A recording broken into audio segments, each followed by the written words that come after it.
morning students, welcome to online study system of CR International School. Today we are going to start our second chapter, that is the sound of music. In this chapter we have two parts. So we are going to start our first part, that is Evelyn Glennie listen to sound without hearing it. Means Evelyn Glennie is the main character and it is a real story. Listen to sound, सुनती थी वो sounds को without hearing it, बिना सुने. Means it is a challenging task. So with this title we can understand that Evelyn Glennie was deaf and she can't listen, but still she listen to sound. लेकिन फिर भी उसको sound सुनाई देते थे. Means she understands the sound and she made her career in this way. उसने अपना career भी इसी तरीके से बनाया. मीन्स वो एक बहुत ही पॉपुलर परकशनिस्ट है एंड उसने रॉयल एकेडमी के अंदर एडमिशन लिया और वहाँ से उसने सीखा. So it was her passion, वो उसका पैशन था. Means you want to prove herself, वो अपने आप को प्रूव करना चाह रही थी. So before you read, god may have taken her hearing, भगवान ने उसकी हियरिंग ले ली थी. मीन्स वो सुन नहीं सकती थी, but he has given her back something extra ordinary. लेकिन उसको कुछ वापस दे दिया था जो बहुत ही एक्स्ट्रा ऑर्डनरी, मीन्स सबसे अलग था.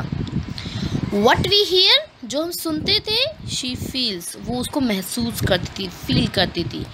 फार more deeply than any of us, हम में से कोई भी जो उस चीज़ को महसूस कर सकता है उससे कहीं ज़्यादा गहराई से वो महसूस कर सकती थी. That's why she expresses music so beautifully, इसलिए वो म्यूज़िक को बहुत ही सुंदर तरीके से एक्सप्रेस करती थी. मीन्स वो बहुत ही अच्छा म्यूज़िक प्ले करती थी. So Evelyn's life is motivational for us. Motivational in which way? Evelyn जो थी वो सुन नहीं सकती थी एंड शी वॉज डिसेबल्ड. सुनना भी एक डिसेबिलिटी है. So it is motivational because she taught us that how we can overcome our disability, कैसे हम अपनी डिसेबिलिटी से ऊपर बढ़ सकते हैं. And we can do what we want, हम वो कर सकते हैं जो हम चाहते हैं. मीन्स हमारी डिसेबिलिटी, हमारे सामने कोई भी बैरियर नहीं है टू प्रूव आवर सेल्फ. हम अपने आप को प्रूव करना चाहते हैं तो डिसेबिलिटी होना मीन्स कोई भी हमारी सेंस का काम ना करना, ये कोई बैरियर नहीं है. हम अपने सेंसेस से ऊपर उठकर भी जो हम करना चाहते हैं वो कर सकते हैं. So she taught us a lesson, right? So shall we start the chapter. Rush hour crowd जोसेफ for position on the underground train platform. Rush hour crowd Joseph for position on the underground train platform. Train platform it means इसका मतलब क्या है कि जो chapter start होता है उसकी जो सेटिंग है वो दिखाई गई है एक प्लेटफॉर्म की. एंड वहाँ पर जो ट्रेन है वो कहाँ से? अंडरग्राउंड ट्रेन चल रही है. जोसेफ मतलब बहुत ही बुरी तरीके से एक दूसरे को धक्का मुक्की देना, राइट? रश आवर मतलब रश मतलब तेज़ी से दौड़ना. For position on the underground platform means लोग जो है वो पोजिशन लेने के लिए प्लेटफॉर्म के ऊपर धक्का मुक्की से आगे बढ़ रहे हैं. अ स्लाइट गर्ल, एक स्मॉल पतली सी लड़की, looking younger than her 17 years was nervous yet excited.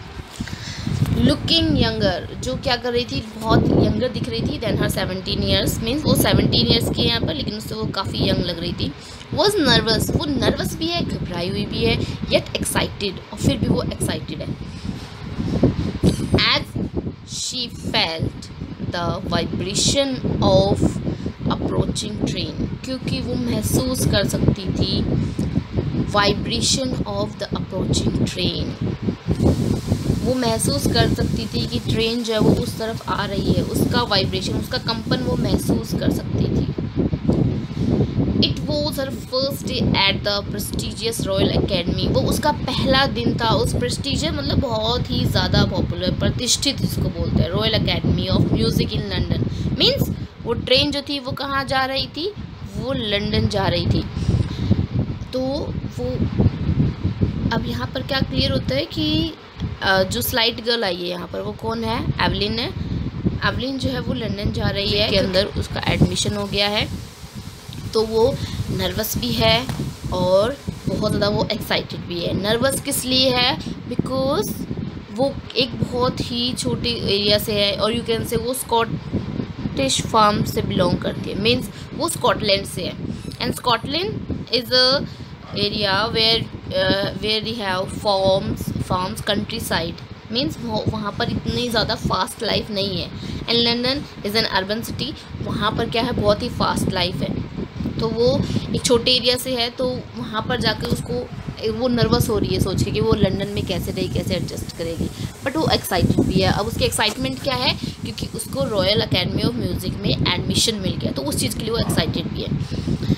Daunting ना मतलब डरी हुई है for any teenager. Teenager means when you are in your teenage, और वहाँ पर क्या है, that she was 17 years old, वो 17 ईयर्स की, fresh from a Scottish farm, यानी कि वो स्कॉटलैंड से है, तो वहाँ से वो बिलोंग करती है। और अब वो कहाँ जा रही है, लंदन जा रही है। वो थोड़ी सी डरी हुई सी भी है, क्योंकि वो फर्स्ट टाइम वहाँ पर जा रही है, तो लंदन की फास्ट लाइफ उसको लगता है कैसे एडजस्ट होगा। But this aspiring musician faced a bigger challenge than most.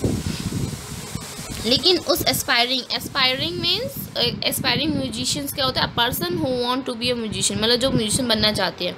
और वैसे एस्पायरिंग अलोन होता है महत्वाकांक्षी, जो ये इच्छा रखता है कि मुझे म्यूजिशियन बनना है।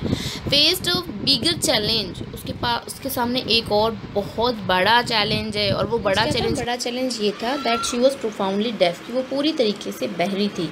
और बहरे पर्सन के लिए मीन्स एक डेफ पर्सन के लिए म्यूज़िक सीखना it's really a big challenge. तो उसके लिए सबसे बड़ा चैलेंज यही था कि उसको म्यूज़िक सीखना था, और अपनी डिसेबिलिटी को अपना बैरियर नहीं बना रही थी, वो अपनी डिसेबिलिटी को के आगे बढ़कर वो उस चीज़ को करना चाहती थी, मीन्स वो म्यूज़िक सीखना चाहती थी। तो उसके लिए सबसे बड़ा चैलेंज यही था कि वो डेफ थी। उनकी जो सुनने की शक्ति थी वो धीरे धीरे गई थी, right. Evelyn Glennie's loss of hearing had been gradual, वो धीरे धीरे गई थी उसकी सुनने की शक्ति। Her mother remembers noticing something was wrong when the 8-year-old Evelyn was waiting to play the piano, कि उसकी मदर ने नोटिस किया था, उसको याद है कि जब वो जब वो 8 साल की थी, तब एवलिन ने के साथ कुछ गलत उन्होंने नोटिस किया था, जब वो पियानो बजाने के लिए वहाँ पर वेट कर रही थी। दे कॉल्ड हर नेम, उन्होंने उसको बुलाया, एंड शी डिडंट मूव, और वो वहाँ से बिल्कुल नहीं हिली, मीन्स वो उसके पास नहीं गई। I suddenly realize she hadn't heard, मैंने महसूस किया कि उसको सुनाई नहीं दिया। से सबल ग्रैनी हुई she is Evelyn's mother. For quite a while, Evelyn managed to conceal means छुपाना, her growing deafness from friends and teacher। थोड़े टाइम के लिए एवलिन जो थी वो क्या कर चुकी, अपनी जो डेफनेस थी उसको छिपाती रही अपने फ्रेंड से, अपने टीचर से। बट बाय द टाइम, समय के साथ, she was 11, her mark had deteriorated and her headmistress urged her parents to take her to a specialist। But time के साथ साथ जब वो 11 ईयर्स की हुई तो उसका जो डेफनेस थी मतलब वो बढ़ गई, बिल्कुल ही बिगड़ चुकी थी उसकी जो सुनने की शक्ति थी। तो उसकी हेडमिस्ट्रेस ने उसके पेरेंट्स को बुलाया और उसको कहा कि वो उसको एक स्पेशलिस्ट को दिखाए। It was then discovered that her hearing was severely impaired as a result of gradual nerve system. उसके बाद उनको पता लगा कि उसकी जो हियरिंग थी, उसकी जो सुनने की शक्ति थी, वो सेवरली मतलब बुरी तरीके से इम्पेयर मतलब वीक हो चुकी थी as a result of gradual nerve system. धीरे धीरे जो उसकी नर्व्स थी जो डैमेज हो रही थी उसके थ्रू वो उसकी हियरिंग जो पावर थी वो धीरे धीरे वीक पड़ चुकी थी। They were advised that she should be fitted with hearing aid. उनको एडवाइस किया गया उसके पेरेंट्स को कि वो एक हियरिंग एड मतलब कानों में जो उसकी मशीन लगा दे, and send to school for the deaf, और उसको भेज दे दूसरे स्कूल में जो किसके लिए होता है, डेफ के लिए। मीन अब वो नॉर्मल स्कूल में नहीं पढ़ सकती थी, उसको किसी डेफ स्कूल में जाके उसका एडमिशन करा दे, ऐसे उनको एडवाइस की गई। एवरीथिंग सडनली लुक ब्लैक, अचानक से सब कुछ उसके लिए ब्लैक हो गया। ब्लैक मतलब उसको लगा कि सब कुछ जो था वो ख़त्म हो जाएगा, क्योंकि अब उसको अलग से स्कूल में पढ़ना पड़ेगा और अब वो नहीं कर सकती जो वो करना चाहती है। सेज एवलिन ने कहा सब कुछ मेरे सामने बिल्कुल ब्लैक हो गया था, but Evelyn was not going to give up, लेकिन एवलिन जो थी वो इतनी जल्दी गिव अप करने वाली नहीं थी। She was determined to lead a normal life, वो डिटरमाइंड थी, मतलब वो सोच रही थी कि मुझे जो है एक नॉर्मल लाइफ जीनी है। And pursue her interest in music, और वो परस्यू होता है पीछा करना, मीन्स उसको फॉलो करना। और वो क्या चाहती थी, वो हमेशा अपना जो म्यूज़िक में इंटरेस्ट था, जो वो चाहती थी करना, मीन्स उसको म्यूज़िक में इंटरेस्ट था, तो वो चाहती थी कि मैं म्यूज़िक के थ्रू ही आगे बढ़ूँ, तो वो उसको छोड़ने वाली नहीं थी। One day she noticed a girl playing a xylophone, एक दिन उसने नोटिस किया कि एक लड़की जो थी वो ज़ाइलोफोन बजा रही। Xylophone is a musical instrument. And decided that she wanted to play too, और उसने डिसाइड किया कि वो भी उसको बजाना चाहती है। Most of the teacher discouraged her, बहुत सारे टीचर्स उसको डिस्करेज किया, बट percussionist रॉन फॉब स्पॉटेड हर पोटेंशियल। लेकिन जो परकशनिस्ट कौन होते हैं, जो पर्सन जो ड्रम तबला वगैरह बजाते हैं, तो परकशनिस्ट रॉन फॉब जो है वो उसका टीचर है। एंड वो हमेशा उसको इनकरेज करता था।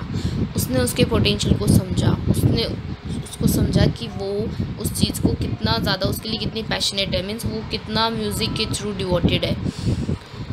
Then he begin by tuning two last drum to different note. अब उसने उसको सिखाने की कोशिश की, कैसे? ही बिगिन, उसने स्टार्ट किया by tuning two last drum, उसने 2 बड़े ड्रम लिए और उनको बजाना शुरू किया टू डिफरेंट, अलग अलग नोट के ऊपर। Don't listen through your ear, उसने कहा कि अपने कानों के थ्रू मत सुनो। ही वुड से try to sense it by some other way, इनको सेंस करने को, इनको फील करने को शुरू किसी दूसरे तरीके से।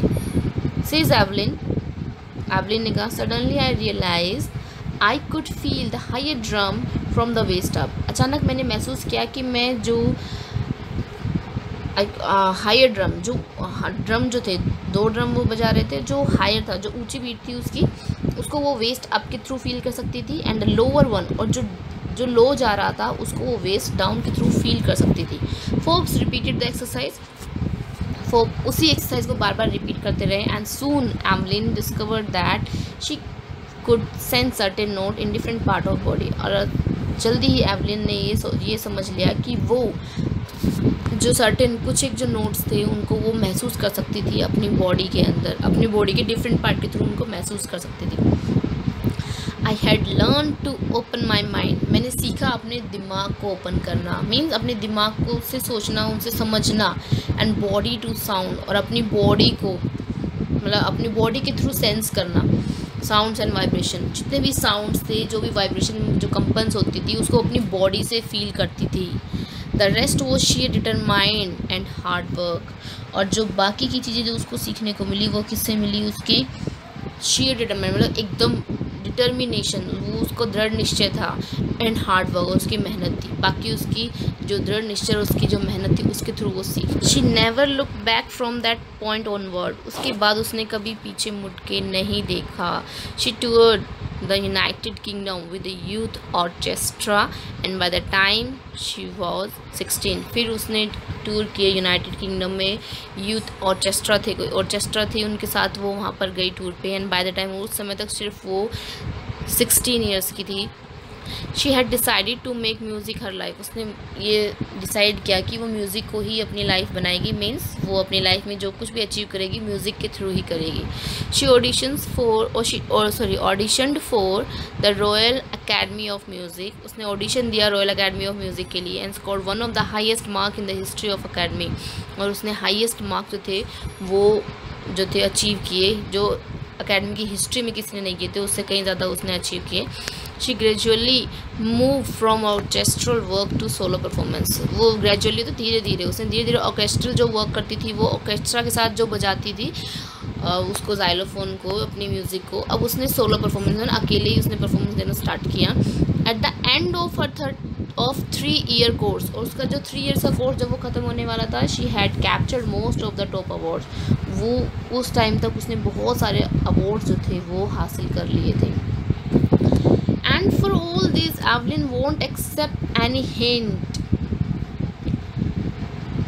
और इन सब चीज़ के लिए Evelyn won't accept any hint of heroic achievement, उसको ऐसा लगा कि मैं उसने एक्सेप्ट नहीं किया कभी कि उसकी वो कोई हेरोइक अचीवमेंट थी, उसने कुछ बहुत एक्स्ट्रा ऑर्डिनरी किया था। तो लेकिन वो क्या कहती थी, इफ़ यू वर्क हार्ड, अगर आप कड़ी मेहनत करते हो, no way you are going, और आपको पता है कि आप कहाँ जा रहे हो, यू विल गेट देयर, तो आप वहाँ पहुँच जाते हो। मीन्स अगर आप किसी भी चीज़ को पाने के लिए मेहनत करते हो तो वो आपको मिल ही जाती है।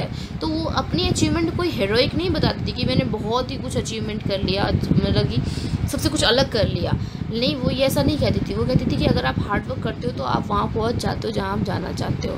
And she got right of the top, और वो बिल्कुल टॉप पर पहुँच गई। The world's most sought after multi percussionist with mastery of some 1000 instrument and hectic international schedule.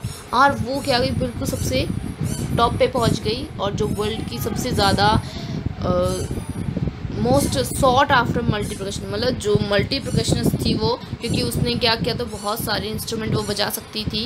And उसका जो हैक्टिक, मतलब बहुत ही ज़्यादा बिजी इंटरनेशनल शेड्यूल था, मतलब उसके पास बहुत ज़्यादा परफॉर्मेंसेस वगैरह, और उसको मीन्स अब वो बहुत फेमस हो गई थी, बहुत सारे उसको अवार्ड मिल चुके थे।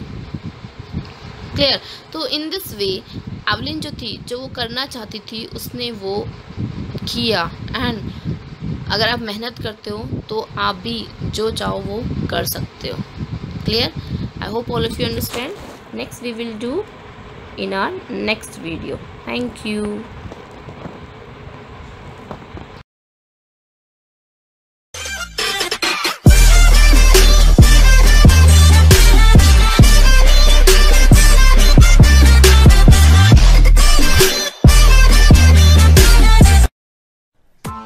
Press the bell icon on the YouTube app and never miss another update.